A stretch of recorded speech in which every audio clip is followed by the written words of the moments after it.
Hello everyone.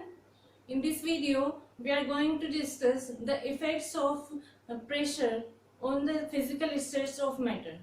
Means pressure को change करके हम matter की physical states को कैसे change कर सकते हैं. तो pressure को change करना means होता है या तो pressure को increase करना या pressure को decrease करना. तो pressure को increase करना मतलब होता है applying pressure. तो pressure apply करके हम क्या कर सकते हैं, मैटर की स्टेट्स को या किसी भी सब्सटेंस को कंप्रेस कर सकते हैं. एंड वी हैव स्टडीड, हमने ये डिस्कस किया था कि मैटर की जो फिजिकल स्टेट्स होती हैं, सॉलिड्स एंड लिक्विड्स, उनको हम कंप्रेस नहीं कर सकते हैं क्योंकि उनका वॉल्यूम क्या होता है, फिक्स्ड होता है. So the only gaseous state of matter can be compressed on applying pressure. So जब हम गैसेस पे प्रेशर अप्लाई करते हैं तो गैसेस क्या होती हैं, लिक्विड में कन्वर्ट हो जाती हैं, accompanied with lowering temperature. Means pressure apply करने के साथ साथ हमें गैसेस पे का टेम्परेचर भी लो करना पड़ता है उनको लिक्विफाइड करने के लिए. सो हम डिस्कस करेंगे गैसेस को लिक्विड में कैसे कन्वर्ट किया जाता है. Gases to liquid conversion.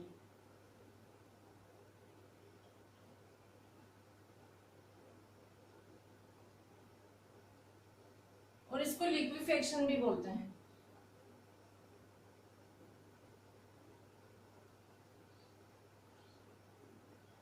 Liquefaction of gases. तो गैसेस क्या होती हैं, गैसेस के पार्टिकल्स में स्पेसेस बहुत ज्यादा होते हैं. मींस वो एक दूसरे से सेपरेट रहते हैं. तो गैसेस के पार्टिकल्स में स्पेसेस बहुत ज्यादा होते हैं. इस वजह से हम उस पर प्रेशर अप्लाई करके क्या कर सकते हैं, उन स्पेस को रिड्यूस कर सकते हैं. और वो प्रेशर अप्लाई करने पर रिड्यूस करने के साथ साथ उनकी टेम्परेचर को भी हमें डिक्रीज करना होता है. क्योंकि जब हम प्रेशर अप्लाई करते हैं तो क्या होता है, वो उनके पार्टिकल्स के बीच में स्पेसेस कम होते हैं. और स्पेसेस कम होने की वजह से उनकी क्या होती, उनमें से क्या होती है, हीट मतलब हीट निकलती है. और उस हीट के इफेक्ट को कम करने की वजह से हम क्या करते हैं, टेम्परेचर को कम कर देते हैं. या गैसेस को लिक्विफाइड करने से पहले हमें गैसेस को कूल करना पड़ता है. तो gases can be liquefied on applying pressure and cooling. Gases can be liquefied, or we can say gases can be converted into liquid by applying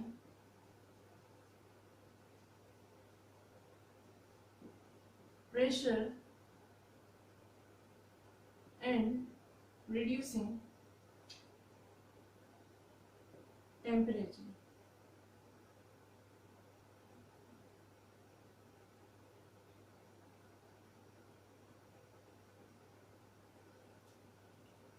तो इसको हम एक एग्जाम्पल की हेल्प से, एक डायग्राम की हेल्प से समझते हैं कि गैसेस पे प्रेशर अप्लाई करने पर वो लिक्विड में कैसे कन्वर्ट हो जाती हैं. गैसेस को हम एक क्लोज कंटेनर में, सिलेंडर्स में स्टोर करते हैं क्योंकि उनके पार्टिकल्स के बीच में क्या होती है, काइनेटिक एनर्जी बहुत ज्यादा होती है और वो फ्रीली मूव कर देते हैं, फ्रीली मूव कर सकते हैं. तो गैसेस को क्या करते हैं, क्लोज्ड सिलेंडर में रखा जाता है. तो हमारे पास एक क्लोज्ड सिलेंडर है,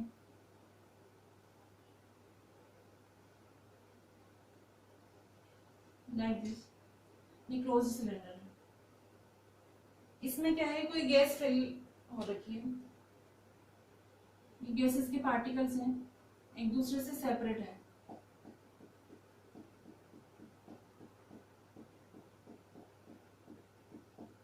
इनके बीच में हम देख सकते हैं स्पेसेस बहुत ज्यादा है.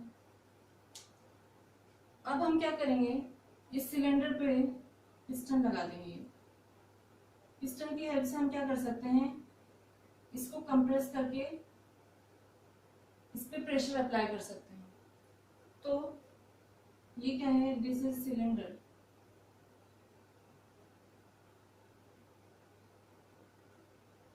इसमें क्या फिल हो रखी है, gas, particles of gases.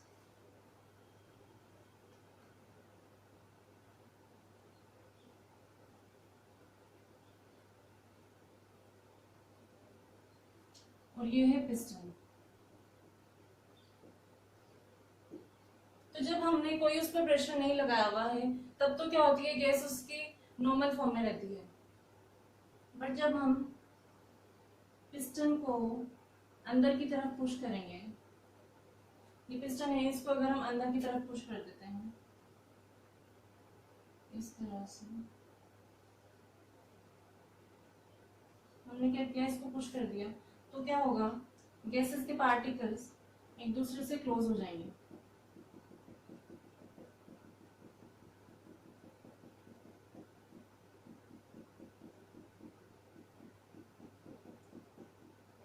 Close होने पर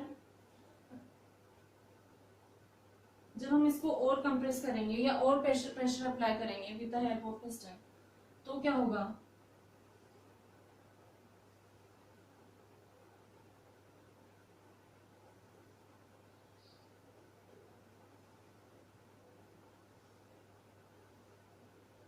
ये पार्टिकल्स जो हैं और भी क्लोज आ जाते हैं और इनके बीच में फोर्स ऑफ अट्रैक्शन लॉस करने लगते हैं। इस वजह से ये लिक्विफाइड हो जाते हैं और लिक्विड में कन्वर्ट हो जाते हैं।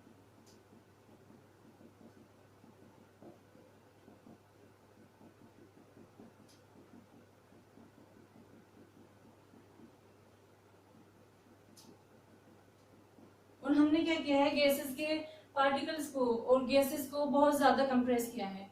इस वजह से क्या होती है, इनमें से हीट एनर्जी निकलती है और उसी हीट एनर्जी को रिड्यूस करने के लिए या उसके इफेक्ट को कम करने के लिए हम क्या करते हैं, इसके टेम्परेचर को कम कर देते हैं या गैसेस को कूल कर देते हैं। तो इससे हम क्या कंक्लूजन निकाल सकते हैं, it concludes that gases can convert into liquids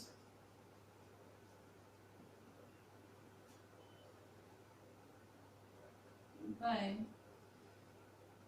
compressing and cooling। Means gases को कंप्रेस करके और कूल करके हम उनको लिक्विड में चेंज कर सकते हैं। फॉर एग्जाम्पल अमोनिया,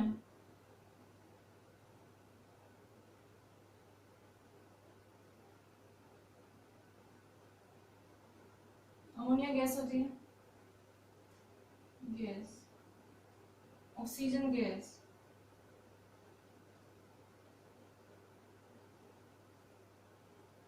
और भी गैसेस को हम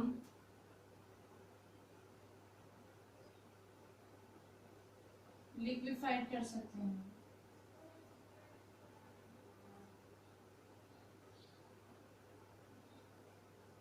compressing then compressing and cooling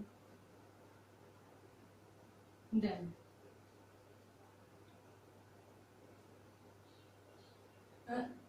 हमारे घरों में क्या होती है, कुकिंग पर्पसेस के लिए एलपीजी यूज होती है। एलपीजी क्या होती है, LPG is liquefied petroleum gas. तो वो उस सिलेंडर्स में कैसे स्टोर की जाती है, उसको प्रेशर अप्लाई करके सिलेंडर्स में फिल कर दिया जाता है। इस वजह से हम उसको बोलते हैं लिक्विफाइड पेट्रोलियम गैस। और जब उस पे से प्रेशर हटा दिया जाता है तो वो क्या होती है, फिर से गैसेस में कन्वर्ट हो जाती है। तो ये था गैसेस टू लिक्विड कन्वर्जन। और हमने देखा कि प्रेशर अप्लाई करने पर गैसेस क्या है, लिक्विड में कन्वर्ट हो जाती है।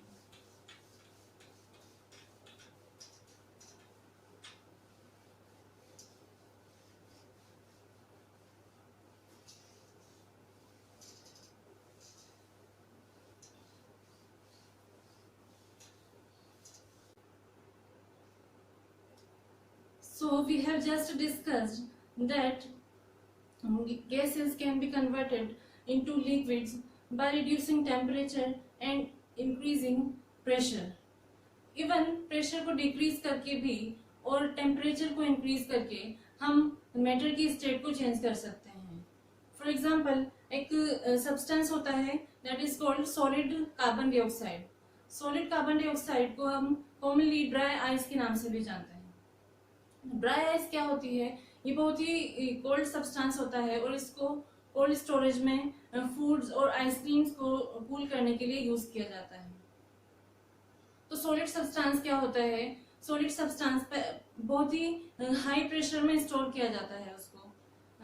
तो जब उसका प्रेशर रिड्यूस कर दिया जाता है या वी कैन से जब उसको एयर में एक्सपोज किया जाता है तो उसका क्या होता है? प्रेशर कम हो जाता है और टेम्परेचर इंक्रीज हो जाता है। इस वजह से वो क्या करता है? सॉलिड से डायरेक्ट गैस में कन्वर्ट हो जाता है, क्योंकि सॉलिड कार्बन डाइऑक्साइड क्या होता है? सब्लाइम होता है। इस वजह से उसका सब्लिमेशन हो जाता है और वो उसकी सॉलिड फॉर्म से डायरेक्ट गैस में या वेपर में कन्वर्ट हो जाता है। So from this we can conclude that solids can be converted into gases on reducing the pressure and increasing the temperature. Solids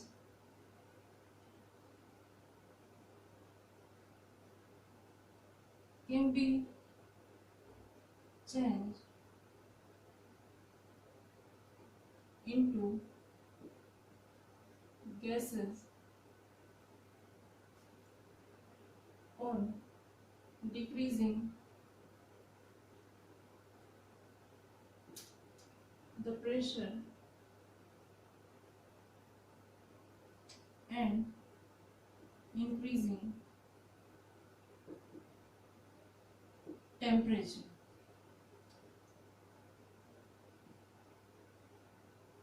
तो उसका एग्जांपल है सॉलिड कार्बन डाइऑक्साइड।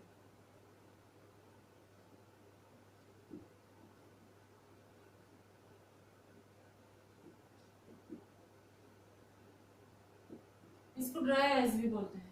इसको ड्राई आइस क्यों बोलते हैं?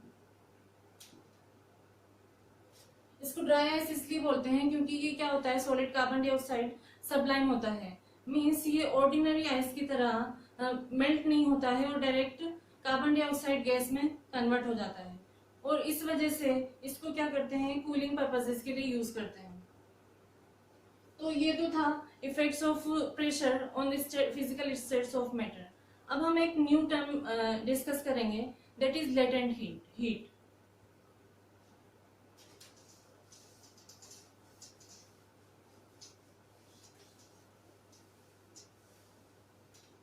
लेटेंट हीट क्या होती है? लेटेंट हीट तो नॉर्मली किसी भी सब्सटेंस को जब हम हीट करते हैं तो वो क्या होता है? उसका टेम्परेचर इंक्रीज हो जाता है। मीन्स अगर हम वाटर को हीट करें तो वो गर्म हो जाता है, और जब गर्म होने के बाद भी हम वाटर को और हीट करते हैं तो वाटर क्या होता है? बॉईल होना स्टार्ट हो जाता है। और जब वाटर बॉईल होता है तो बॉईल होने के बाद क्या होता है? अगर तब भी हम उसको और हीट कर रहे हैं तो वो वेपर्स में कन्वर्ट होने लगता है और स्टीम में कन्वर्ट होने लगता है। तो जब वो वाटर स्टीम में कन्वर्ट होने लगता है तब उसको हीट करने पर भी उसका टेम्परेचर उतना ही रहता है जितना उसका बॉइलिंग के टाइम पर टेम्परेचर था। तो मीन्स उसकी जो क्या है टेम्परेचर वो इंक्रीज नहीं होता है हीट करने पर भी। तो इस हीट को हम क्या बोलते हैं? Latent heat. वो हीट या वो हीट एनर्जी जो किसी सब्सटेंस को सप्लाई करने पर भी उसके टेम्परेचर को इंक्रीज नहीं करती है जब उसकी स्टेट चेंज हो रही होती है, उसको बोलते हैं latent heat. So latent heat is the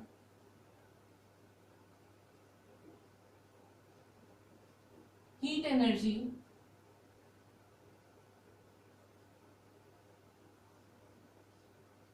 which has to be supplied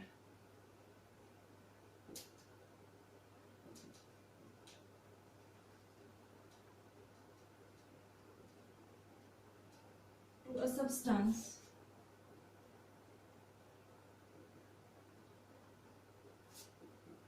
to change its state।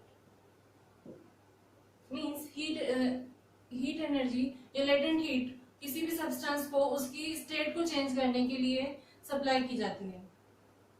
तो ये जो हीट एनर्जी होती है, लेटेंट हीट होती है, ये क्या होती है, टेम्परेचर को इंक्रीज नहीं करती है।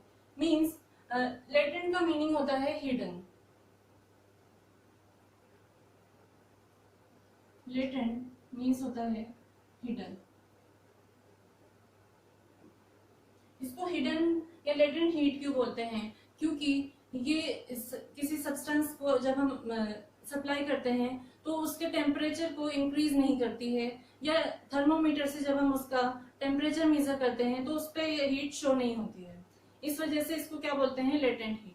तो ऐसा क्यों होता है कि ये टेम्परेचर को इंक्रीज नहीं करती है? ऐसा इसलिए होता है क्योंकि जो सब्सटेंस होते हैं, कोई भी सब्सटेंस, वो स्मॉल पार्टिकल से मिलकर बने होते हैं, और इन स्मॉल पार्टिकल्स के बीच में कोई ना कोई फोर्स ऑफ अट्रैक्शन वर्क करती है। हम गैसेस सब्सटेंसेस में फोर्स ऑफ अट्रैक्शन नेग्लिजिबल होते हैं, तो हम सॉलिड्स और लिक्विड सब्सटेंस की बात कर रहे हैं बस। तो सॉलिड्स एंड लिक्विड्स में क्या होते हैं, फोर्स ऑफ अट्रैक्शन होते हैं, जिसकी वजह से उनके पार्टिकल्स एक दूसरे को होल्ड करके रखते हैं एक साथ। तो जब हम अगर हमें किसी भी सॉलिड को लिक्विड में चेंज करना है या लिक्विड को गैसेस में चेंज करना है, तो हमें क्या करना होता है, मतलब स्टेट चेंज करनी है, तो उसके लिए हमें उसके फोर्स ऑफ अट्रैक्शन को ब्रेक करना होता है या कम करना होता है। उसके लिए क्या करते हैं, ये जो हीट हम उसको प्रोवाइड करते हैं, लेटेंट हीट, वो उन फोर्स ऑफ अट्रैक्शन को और कम करने के लिए यूज होती है, और इस वजह से वो उसके टेम्परेचर को, उसकी स्टेट को चेंज करती है फोर्स ऑफ अट्रैक्शन को ओवरकम करके। लेकिन वो उसके टेम्परेचर को इंक्रीज क्यों नहीं करती है? इसलिए नहीं करती क्योंकि इस लेटेंट हीट से जो पार्टिकल्स हैं उनके बीच में काइनेटिक एनर्जी जो होती है वो इंक्रीज नहीं होती, और इस वजह से उसका टेम्परेचर क्या होता है, इंक्रीज नहीं होता। तो there are two types of latent heat.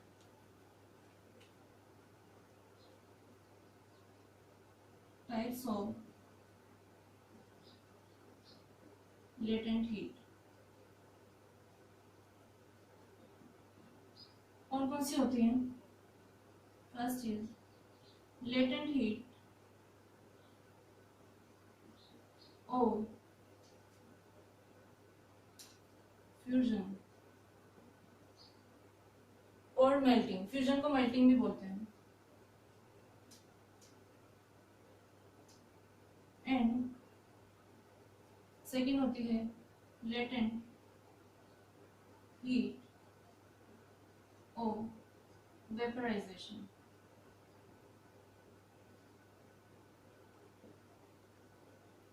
Latent heat of fusion क्या होती है? फ्यूजन का मीनिंग क्या होता है? Fusion is the process in which a solid substance converts into liquid on heating. तो जब किसी सॉलिड सब्सटेंस को मेल्ट करने के लिए या उसको लिक्विड में कन्वर्ट करने के लिए हमें जिस एनर्जी की, हीट एनर्जी की रिक्वायरमेंट होती है, उस हीट एनर्जी को बोलते हैं लेटेंट हीट ऑफ फ्यूजन। और वेपराइजेशन क्या होता है? Vaporisation is the process when liquid substance converts into gas. मतलब जब लिक्विड गैस में कन्वर्ट होता है तो या वेपर में कन्वर्ट होता है, तो इस प्रोसेस को बोलते हैं वेपराइजेशन। तो जब इस स्टेट को चेंज करने के लिए उसको जो लेटेंट हीट की रिक्वायरमेंट होती है उसको बोलते हैं लेटेंट हीट ऑफ वेपराइजेशन। अब हम वन बाय वन इनको डिटेल में डिस्कस करते हैं।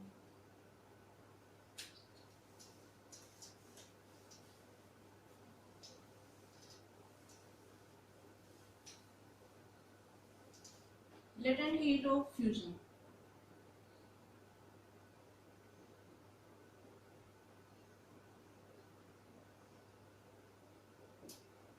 और मेल्टिंग।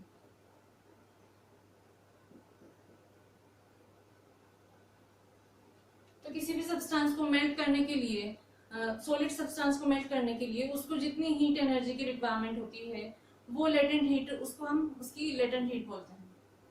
फॉर एग्जाम्पल आइस की अगर हम बात करें, तो जब हम आइस को मेल्ट करते हैं हीट करके, तो आइस को हीट करके जब हम मेल्ट करते हैं तो पहले तो क्या होता है, आइस का टेम्परेचर कितना होता है, 0 डिग्री सेल्सियस। तो 0 डिग्री सेल्सियस पे जब हम उसका टेम्परेचर इंक्रीज करते हैं या आइस को मेल्ट करते हैं तो आइस मेल्ट तो होना स्टार्ट हो जाती है हीट करने पर, मतलब वाटर में कन्वर्ट होने लगती है। लेकिन जब तक पूरी आइस वाटर में कन्वर्ट नहीं हो जाती तब तक उसको हीट करने पर भी उसका टेम्परेचर क्या होता है, इंक्रीज नहीं होता, मीन्स वो 0 डिग्री सेल्सियस ही रहता है। तो वो जो हम उसको हीट प्रोवाइड कर रहे हैं वो उसके सॉलिड आइस के पार्टिकल्स को ब्रेक करने के लिए यूज हो रही है और उसको मेल्ट करने के लिए यूज हो रही है। तो लेटेंट हीट ऑफ वेपराइजेशन क्या होती है? It is the amount of it is the quantity of heat energy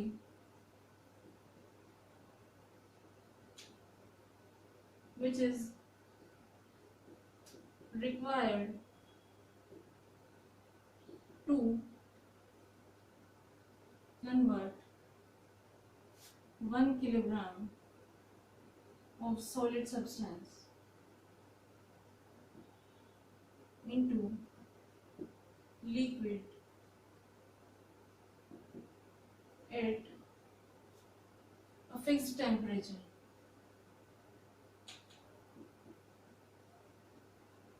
और फिक्स टेम्परेचर क्या होता है? वो उसका मेल्टिंग पॉइंट होता है।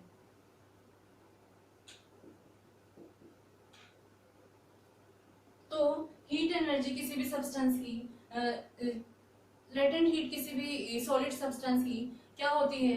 वो होती है हीट एनर्जी जो उसके 1 किलोग्राम अमाउंट को वाटर में लिक्विड में कन्वर्ट करने के लिए यूज करते हैं। तो और इसको हम किसमें मेजर करते हैं? इसकी यूनिट होती है joules per kilogram.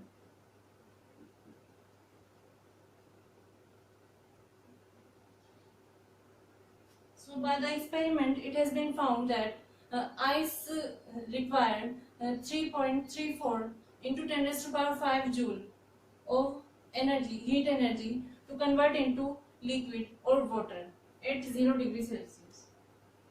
Means ice required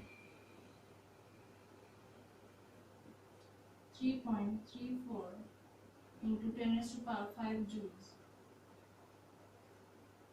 heat energy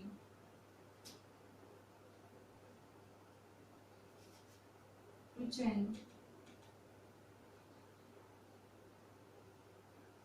its state। तो इससे हमें क्या पता लगता है? इससे हम ये कह सकते हैं कि 3.34 into 10 raised to power 5 इतनी हीट एनर्जी किसी भी आइस को, अगर हम आइस को सप्लाई करते हैं तो वो क्या होती है, वाटर में चेंज हो जाती है। तो ये क्या, इसकी लेटेंट हीट क्या होगी? Latent heat of ice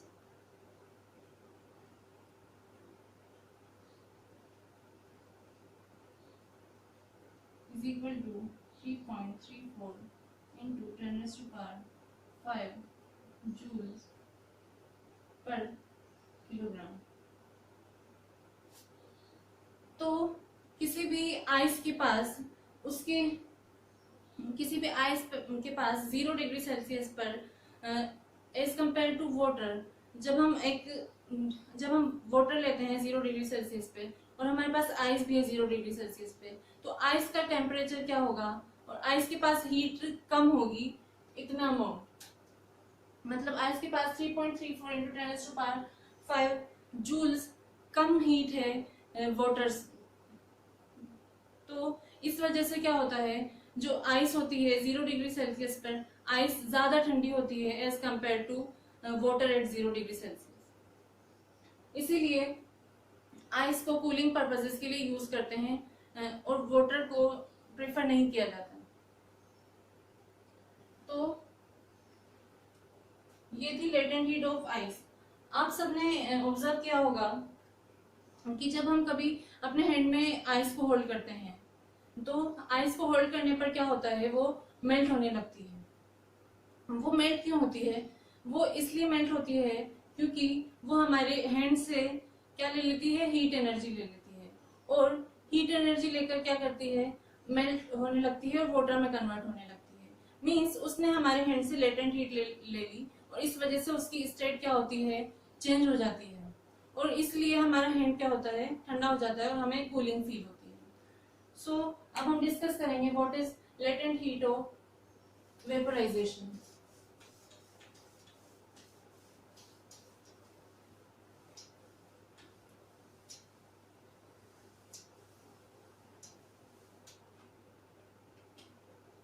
latent heat of vaporization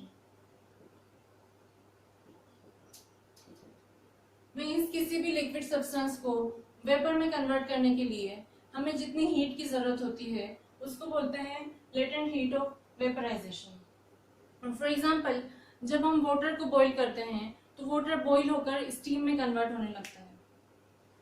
तो जब वाटर बॉईल होकर स्टीम में कन्वर्ट होने लगता है तो बॉईल होते टाइम वाटर का टेम्परेचर क्या होता है, 100 डिग्री सेल्सियस, क्योंकि 100 डिग्री वाटर का क्या होता है, 100 डिग्री सेल्सियस उसका बॉइलिंग पॉइंट होता है, जिस टेम्परेचर पे वो बॉईल होना स्टार्ट हो जाता है। तो 100 डिग्री सेल्सियस पर जब हम वाटर को बॉईल कर रहे हैं तो वो स्टीम में कन्वर्ट होने लगता है।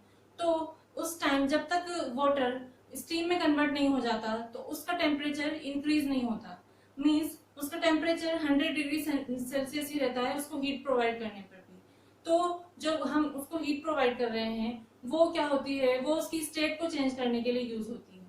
So by the definition latent heat of vaporization is the quantity of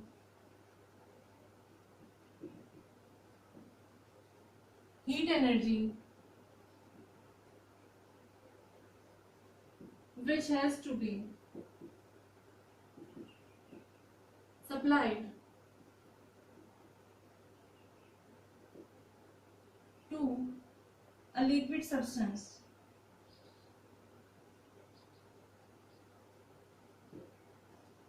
or 1 kg 1 kilogram of liquid to convert it into gas at its boiling point।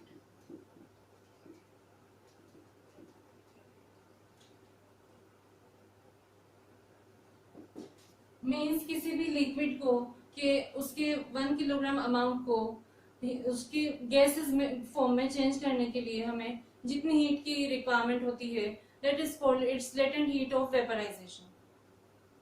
और by the experiment it has been found that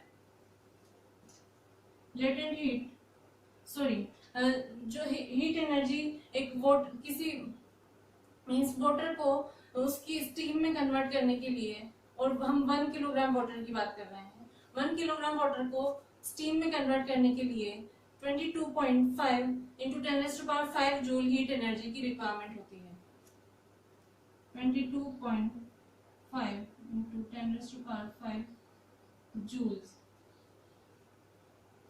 means ये अगर इस पे हम इतनी heat हम अगर water को प्रोवाइड कर दें तो वो क्या होता है, स्टीम में कन्वर्ट हो जाता है। तो वाटर की लेटेंट हीट क्या होगी, 22.5 इंटू 10⁵ जूल्स पर किलोग्राम। इससे हमें क्या पता लगता है कि जो स्टीम होती है उसके पास as compare to water 800 degree Celsius उसके पास इतनी हीट 22.5 इंटू 10⁵ हीट ज्यादा होती है वाटर से। इस वजह से हम हीटिंग पर्पसेस के लिए स्टीम को यूज करते हैं, क्योंकि उसके पास क्या होती है, हीट एनर्जी वाटर के कंपैरिजन में ज्यादा होती है। लेटेंट हीट ऑफ वेपराइजेशन का एक एग्जांपल है, जब हम अभी क्योंकि कोरोना वायरस ट्रेंडिंग है तो इस वजह से हम क्या करते हैं, फ्रीक्वेंटली हमारे हैंड को सैनिटाइजर से क्या करते हैं, क्लीन करते हैं। तो जब हम सैनिटाइजर यूज करते हैं तो सैनिटाइजर यूज करने पर हमारा हैंड क्या होता है, हमें कूलिंग फील होती है और वो क्या होता है, इवेपोरेट हो जाता है। जब हम थोड़ा सा सैनिटाइजर हमारे हैंड पर पुट करते हैं और रब करते हैं तो क्या होता है, वो इवेपोरेट हो जाता है और हमारे हैंड में कूलिंग हमें फील होती है। ऐसा क्यों होता है? ऐसा इसलिए होता है क्योंकि हैंड सैनिटाइजर वेपोरेट होने के लिए या उसकी स्टेट को चेंज करने के लिए, लिक्विड से गैस में कन्वर्ट होने के लिए हमारे हैंड से लेटेंट हीट ले लेता है। और उस लेटेंट हीट लेकर वो लेने की वजह से हमारा हैंड का क्या होता है, टेम्परेचर कम हो जाता है। इस वजह से हमें क्या होती है, कूलिंग फील होती है। सो हमने डिस्कस किया लेटेंट हीट क्या होती है, उसकी टाइप्स क्या क्या होते हैं, और हमने ये भी डिस्कस किया कि मैटर की स्टेट्स पे उसके प्रेशर को कन्वर्ट चेंज करने पर क्या इफेक्ट होते हैं। So I hope it has been clear to you now. If you like this video then subscribe my channel and share it. So thank you.